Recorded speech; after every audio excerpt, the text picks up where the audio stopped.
Tout le monde est partant pour le grand reset. Enfin, presque tout le monde. Il y a un gars qui a le pouvoir de faire quelque chose pour arrêter ça, et vous savez exactement de qui je parle. Et ils ont fait une erreur quand ils ont essayé de mettre Trump de leur côté. Ils ont invité Donald Trump à Davos, 2 fois je crois. Mais en janvier, quand Donald Trump a vraiment commencé à voir la bête qui se dressait contre lui, il est allé à Davos, oui, au Forum économique mondial, et il leur a fait un énorme doigt d'honneur.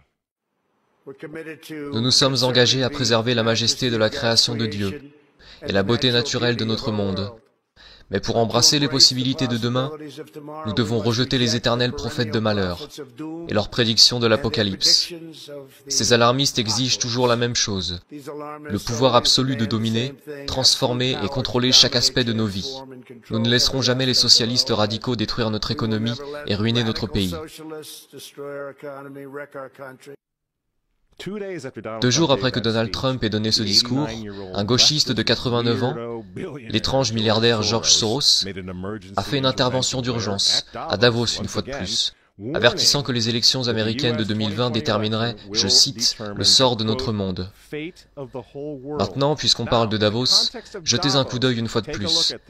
C'était 1 mois après que Donald Trump s'est adressé à Davos et leur a fait un doigt d'honneur. Voici ce que le pape François et l'économiste Jeffrey Sachs ont répondu. C'est un pays dangereux en ce moment. Il sera absolument dangereux si Trump est réélu.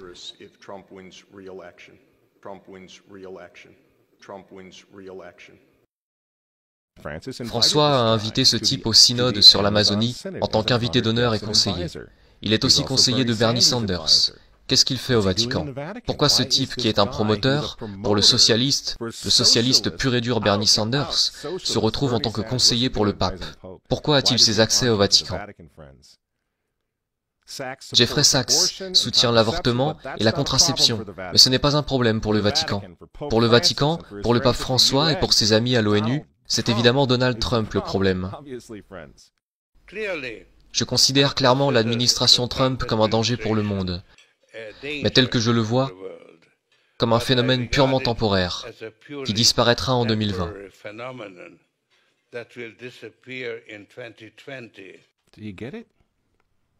Vous comprenez? Vous voyez pourquoi il y a tant de haine envers Trump? Parce que malgré tous ses défauts, il est capitaliste, il n'est pas mondialiste. Il ne sera jamais l'un d'entre eux. C'est pourquoi il a retiré les États-Unis de l'accord de Paris sur le climat. Donald Trump a retiré les États-Unis de l'Organisation mondiale de la santé, l'entreprise de Bill Gates. Et maintenant, il menace de retirer les États-Unis de l'Organisation mondiale du commerce. Les gens disent, oui, Donald Trump s'est marié 2 fois, c'est vraiment un homme mauvais. Mais il est en train de tenir tête à des démons.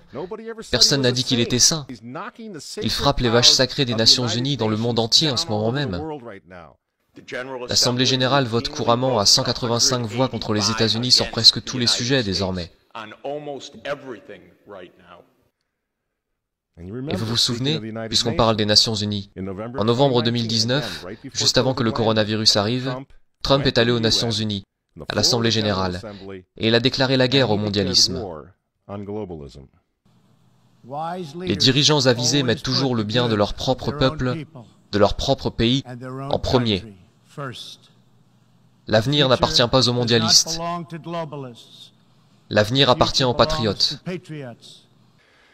Peu après le discours que Donald Trump a livré à l'ONU, que s'est-il passé? Le coronavirus s'est répandu dans le monde, et l'économie américaine qui était en plein essor a été mise sous assistance respiratoire. Pensez-vous que c'était un accident? Donc quand ils vous disent, et qu'ils nous disent à tous, de rester à la maison, de porter un masque, pour que grand-mère ne tombe pas malade, vous devez comprendre ce qui se passe vraiment. Ils ne se soucient pas de votre grand-mère. Ils ne s'occupent pas des personnes âgées. Ils ne se soucient pas des bébés. Ils veulent les avorter, afin de pouvoir sauver notre société. Ils avortent des millions de bébés dans le monde entier. Ils ne se soucient pas des bébés, ils ne se soucient pas des personnes âgées. En réalité, si vous voulez sauver votre grand-mère, dites aux mondialistes de rester loin d'elle.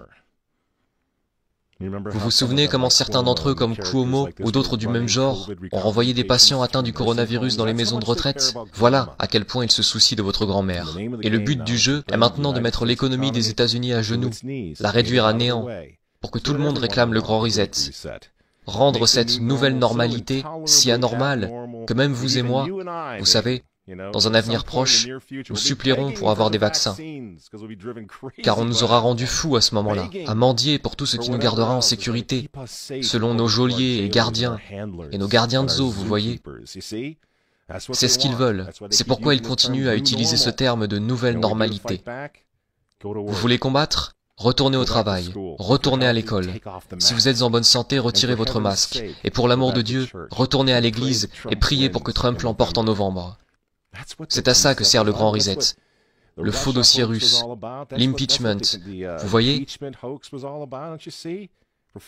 Pendant 4 ans, ils ont essayé d'arrêter cet homme, car s'il renforce l'Amérique, s'il la rend à nouveau forte, s'il sauve l'économie une seconde fois, le grand reset n'aura pas lieu. Le nouvel ordre mondial va être rejeté, et qui sait quand ils auront une opportunité comme celle du coronavirus à nouveau. Et ils le savent. Alors je vous pose la question. Pourquoi détestent-ils cet homme? Ces gens, ces hommes, ils détestent Dieu, ils détestent les enfants, ils détestent la famille traditionnelle, ils vous détestent, et ils détestent Donald Trump, dont les opposants politiques d'ailleurs en ce moment sont en train de déboulonner des statues de saints, de frapper des policiers et de brûler des drapeaux. Vous dites que vous n'aimez pas Trump? Je suis désolé les amis, mais on s'en fiche, cela n'a plus vraiment d'importance. Vous pensez à la personnalité de Trump ou à ses tweets, mais regardez la situation dans son ensemble. Le choix est simple les amis. Levez-vous avec les Américains dès maintenant, ou tombez avec le nouvel ordre mondial dans un avenir pas si lointain. Il n'y a pas d'autre choix.